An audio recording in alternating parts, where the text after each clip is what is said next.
Hello guys, welcome to new video. ఈరోజు మనం gold fish గురించి చెప్పబోతున్నాం. గోల్డ్ ఫిష్ గురించి ఏం చెప్తామంటే మేల్ అండ్ ఫీమేల్ ఐడెంటిఫికేషన్.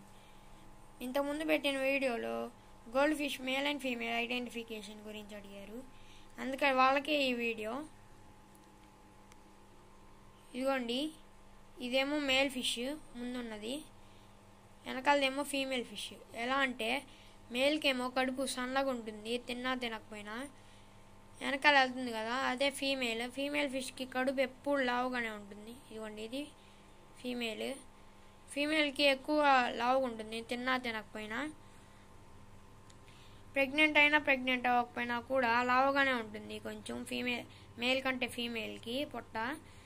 ఇంకా ఫీమేల్ పొట్టకాడ చూస్తే ఎక్కువ వైట్ కలర్లో ఉంటుంది పొట్టకాడ సైడ్, మేల్కేమో చంపకాడ ఉంటుంది వైట్ కలర్లో. ఈ డిఫరెన్స్ బట్టి మీకు ఈజీగా అర్థమవుతుంది. ఇంకా మేల్కేమో చిన్నగా ఉంటుంది తోక, ఫీమేల్కేమో పెద్దగా ఉంటుంది తోక. ఓకే, మీకు అర్థమైంది అనుకుంటున్నాను. Thank you. Don't forget to subscribe.